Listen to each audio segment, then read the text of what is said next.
We can look at all the facts, we can do all the studies, but there's one thing that will always guide us, and that is our intuition. And we need to start tapping into it.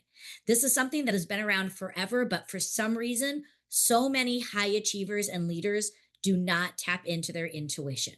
Well, we're going to break the myths that intuition is woo woo, and we're going to guide you and show you the power behind trusting to being more human centered, more heart centered, and knowing that you have the answers inside of you, even when you blend them with all the facts that are around. So stay tuned, because I'm Clara Capano, and this is Clarity in Action. Welcome to Clarity in Action. This is the show where we have real conversations that are going to challenge your perspectives and drive real action. So if you are tired of holding back and you're ready to make bold moves, this is the show for you. Join us as we are going to take you from confusion into clarity. Hello, and welcome back to another episode of Clarity in Action. This time we are pulling back the curtain on something that a lot of us shy away from, and that is trusting our gut, otherwise known as intuition. Sometimes we can rely too heavy on the facts and not trust our own gut. So to help us with this, we have an expert in this area, Jenn Cohen. Welcome to the show. Hi, thanks for having me.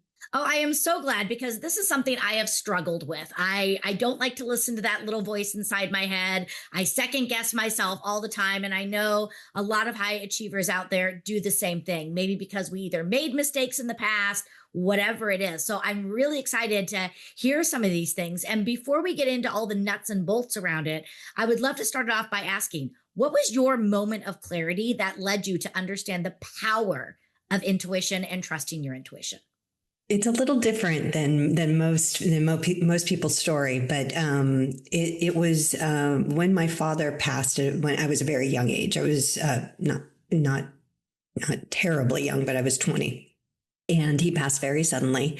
And I went home for his funeral. I was just starting my junior year of college, and the night of his funeral, I went back into in my mom's bedroom, and I lied on his side of the bed. And I was just kind of calling out to the universe. And at the time I was just saying, God, why? And at that moment, the bedside light, I was in complete darkness, flashed on and off and on and off.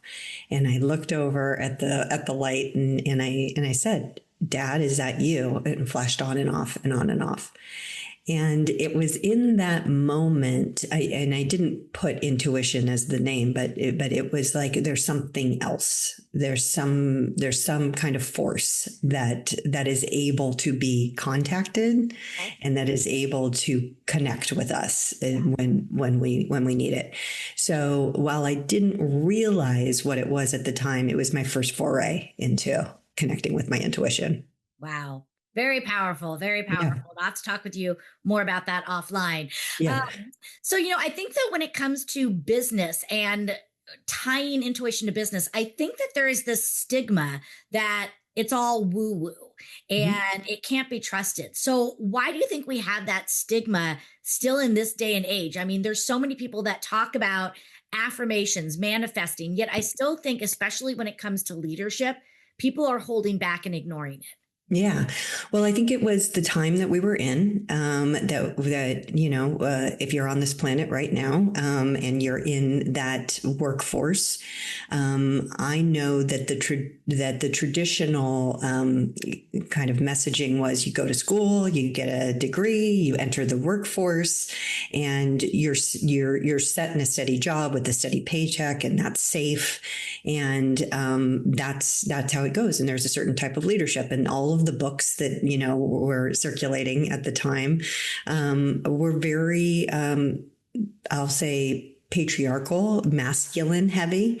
And that was what the time was. It was what was working at the time. There's no shame in that. It's just that we have steadily kind of evolved into this newer, more feminine. And again, we're all made up of masculine, feminine. So, there's a balance there. The right brain hemisphere, the left brain hemisphere, all of that, when we're in balance with it, things tend to flow easier.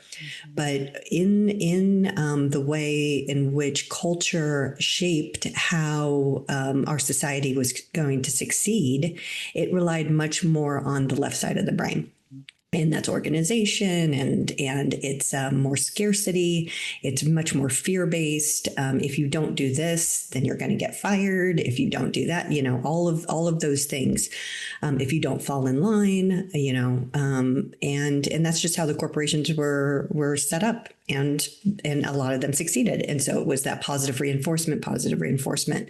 And now, as we've evolved and we know more about energy, and science has caught up to a lot of what we discuss, and leading more with our heart space and the science behind that with heart math, and basically seeing as the younger generations come into the workforce, what's working and what's not, and where that resistance is. And, even with consumers and what they're willing to buy and what they're willing to put their money behind, it's changing and shifting what our executives are leaning into. And so if you've got an executive, if you've got a business that's really steadfast in the old ways of managing and in the old ways of doing business, it's starting to erode. And it's starting to break down because people have so much more access to communicate with these companies of what they want. Mm-hmm. And there's a dissonance between that steady hand and what people are actually craving. Right. And I think you hit on something important where you talked about we have more studies, more science-based. And I think that that's a big part of what's starting to change it, is because we are having studies, which now makes it more fact. And, even something else that you said is we now have access to information on what people are buying, how they're doing those. So that is still becoming somewhat data. How can we as leaders, entrepreneurs, running our businesses, find that harmony and find that blend between them? Because I think there is going to be a happiness of being able to marry the two together. There has to be, because facts are twofold. There's scientific facts, and I can talk about a big business that I was employed with and that I've worked with. There's the facts and the data of the audience. And there's the facts and the data of the research. And then there's the facts of your soul, of your spirit, of your intuitive guidance. And that is nonverbal. Okay. And that is a feeling. And when you can balance those two, you have amazing success, and you have a runway of possibility that's endless. And when companies put too much heavily into those facts, especially when they're trying to do something that no one's done before, they're relying on old news. They're relying on old facts that you're trying to support the past, or you're trying to support the future with something that you've outgrown, that's outdated. And so there has to be a balance with that right and left brain, with our intuition and with hard facts or hard skill sets. Yeah. I would love to hear, if you don't mind, you don't have to say the name of the company, but I would love to hear an example of how you coached people and saw that they were being able to use both and have success. Yeah, it had to do with a major rebrand. And it was, there was many different sides of the coin with this rebrand. And there were compromises made that, like, on paper, it just really looked like, okay, that's a good compromise between this person and this person. But it absolutely didn't make sense. Like, when you looked at it, you're like, that just doesn't resonate. It's hard to say. It's kind of jumbled up. It's a mishmash, and everybody in the room knew it. But it was kind of like, I'm compromising. Okay, I'm seeing your point of view, but I'm also getting my way as well. And so in the boardroom, and we could come to an agreement, but each person knew that the brand was being sacrificed. And intuitively they knew, but they were allowing their egos to get in the way. And that's a big thing. And an ego isn't necessarily bad. It's not a 4-letter word.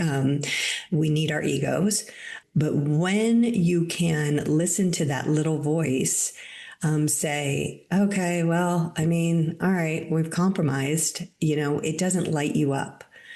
And so there just came a time where it was this self-imposed deadline that they put on themselves. Oh, we've got to announce this in order for advertisers to come on board, blah, blah, blah, blah, blah, all of the outside forces, rather than it was almost like they were at the crest of this hill. And this is how intuition really works. And it's like, had they just gone one more day, the answer would have been like, bingo. So they have since gone back to original branding. It went through about 3 iterations publicly, and have since gone back to almost the original idea, where and then again, that's how intuition also works, is it will often repeat itself. It doesn't often get loud, but it does repeat itself, and there's not a real sense of urgency to it. And so the urgency was self-imposed with this company. Oh, we've got to get it out, got to get it out. And intuition is basically saying, all right, well, I'm dropping all the hints. And then, through a cycle, I would say it's 3-4 years, they were back to that starting point. Interesting. Clarity in Action is proudly sponsored by Telehealth for Her, where women's health finally gets the attention it deserves. At Telehealth for Her, they offer professional, comprehensive medical care designed to optimize your hormones, restore your gut health, and boost your energy. Because let's get real. Who doesn't need more energy? Your body is the foundation of everything you build. So let's make sure we are fine-tuning it for optimal performance. So if you've been out there crushing it in life, but still feeling a little bit off with some of that brain fog, hormone changes, sleepless nights, or emotions that are all over the place, I'm here to tell you, you are not alone. Telehealth for Her helps ambitious women just like you take back control and feel like yourself again, so that you can keep leading with purpose and power. Check them out at mariahprinceallen.com or Telehealth for Her and start your journey back to a vibrant, unstoppable you. Clarity in Action is proudly sponsored by My Cluck Hut. Yes, the soap company that is the one your mother should have warned you about. Now, don't let the name fool you. This eco-friendly soap company will get you clean without feeling dirty. But you know what? My Cluck Hut is about more than just getting clean. They have built and continue to grow a community that gives a cluck about the planet, about people, and about creating a reality where diversity and sustainability are not a pipe dream, but fundamental core values. So when you shop with My Cluck Hut, you're not just buying soap. You're choosing to be a part of something bigger than any one of us can be alone. So if you believe in shopping with purpose and from a brand that isn't afraid to speak truth to power, then go check them out, mycluckhut.com. The 2025 Tennessee Pride Chamber Allied Business of the Year. My Cluck Hut, it's more than a soap company. It's a clucking revolution. Yeah. So this kind of leads me into another question I have is, you brought up this idea of it, the feeling, sometimes everything looks good on paper, and it kind of sounds like in many ways, this is what this company was doing. It looked like they were on the right track. All the data, everything was pointing them in one direction. Other than it just not feeling right, are there other red flags that we can be paying attention to be like, no, this isn't working the right way? Sure. When you're bouncing around in your head of, well, maybe this and maybe that and maybe this and what about that and what about this, when in knowing, there's no question attached to it. So, we give knowledge to operate in our language, right? And so we give language to knowing. But when in true knowing, just like with my story with my dad, like it was just like boom, like there's that knowing. And again, with people, everybody's on their individual timeline. So that's where I come in and I work with corporations, is almost just to hold a space where everyone can kind of come into a container together and be in alignment. It's almost like everybody's on different floors of an elevator, but when I'm able to come in, we all push the same button and can just come in, hold that space, kind of have the ego dissipate, and really understand that, okay, that question's there. What's behind that question? Oh, that question is based off of your past and your fear about not getting a bonus when this doesn't launch at a certain time. Like, you can really start to peel back all of those, dusty obstacles that are getting in the way of the actual project that's trying to be explored. And that's what I do. I think, to kind of bring it around to this idea of clarity, I think this is another reason why leaders, organizations have got to have a clear vision. Because if you're confused on your vision, you're not going to be paying attention to these red flags. And being able to have that clarity of vision when these things come up, this is your measuring stick. Exactly. That vision, that clarity is your measuring stick that's going to allow you to listen more and to allow you to let your intuition guide you, if I'm hearing you correctly. Absolutely. And it's funny because vision has been such a word. And so people have an attachment to that where they'll almost use it as, well, that's my vision. That's my vision. And it becomes kind of hard. And so one of the things that I'll do is I'll come in and I'll say, what's our intention? And so the intention it has an alignment that's a little bit higher, and then it's goals that go up to that. And again, it depends on how someone is defining a vision.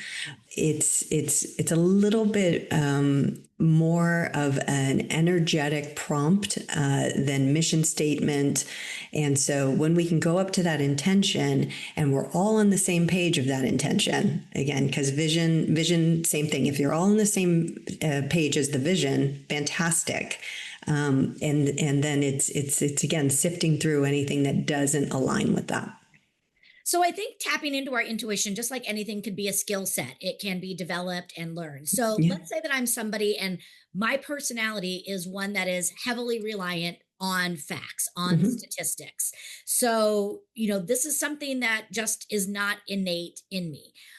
Where could I begin? What are some small exercises I could use to start to bring this into my world to make me a stronger, more balanced leader? Yeah. So I always like to say, a lot of people have referred to intuition as your sixth sense. I like to refer to it as our first sense. It's the first sense that we had as we were born into this world. And it's not necessarily something that we have to develop. It's something that we have to remember. And because and based on how someone was raised and their societal culture, it's going to differ on the kind of untethering and the excavating of your intuition.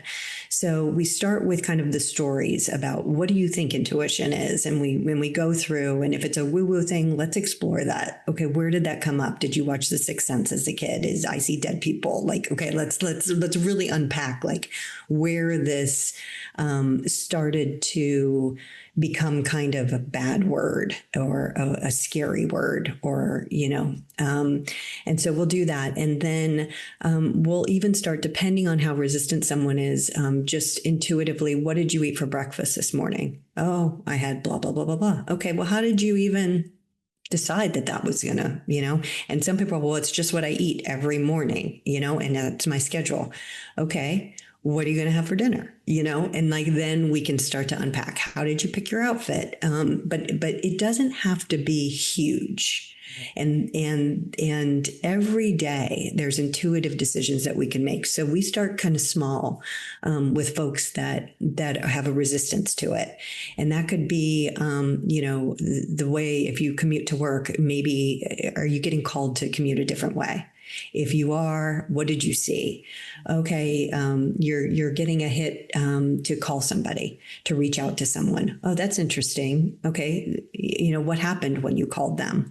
And so that's how we start to build. And then once you start being aware that you have intuition, and once you start even making these micro steps, the universe opens up and they're like, yeah, here you go. Here you go. Here's more, here's more, here's more.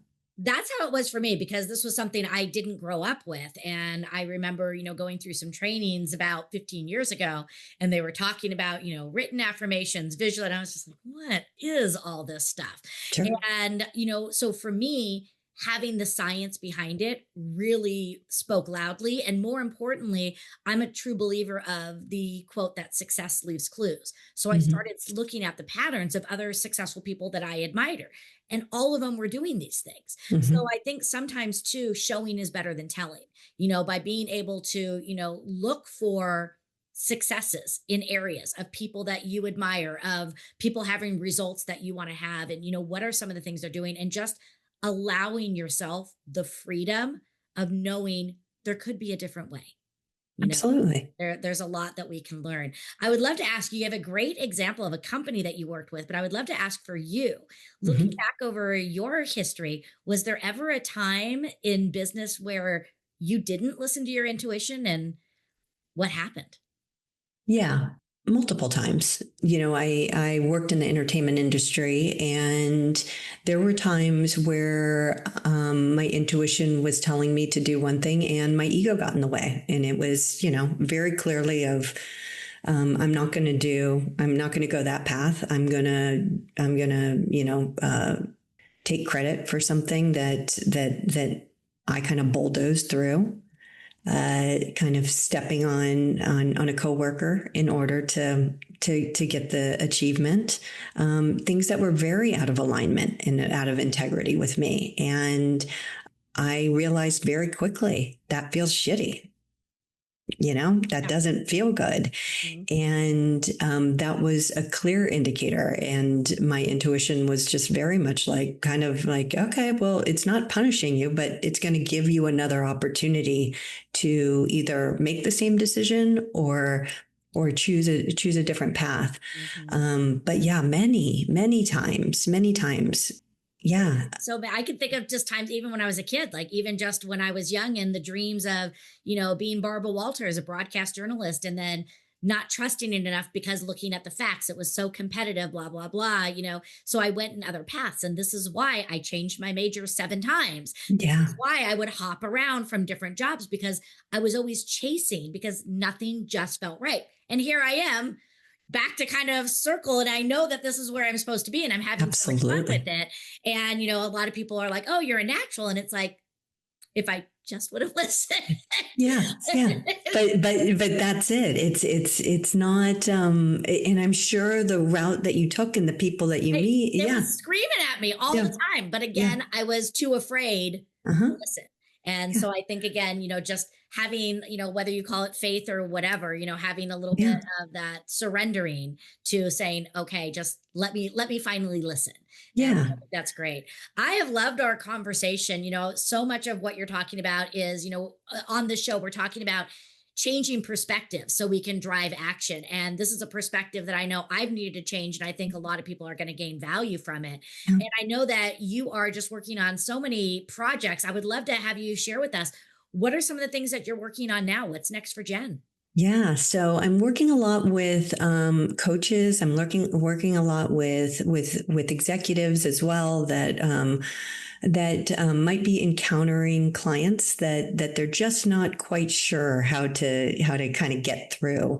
And what I'm able to do is really tune into the intuitive self of clients. So even if someone's client is in front of me, just talking with their coach, able to kind of give a different perspective and offer insight there, because I'm tapping into the higher self, the higher energy, that kind of collective energy. And again, there's science all around that. And then I'm also offering a course for folks that are looking to incorporate intuition more into their workspace, whether they be currently in a job or whether they're looking to expand into a new area of their job, or just completely kind of leap into a whole nother career.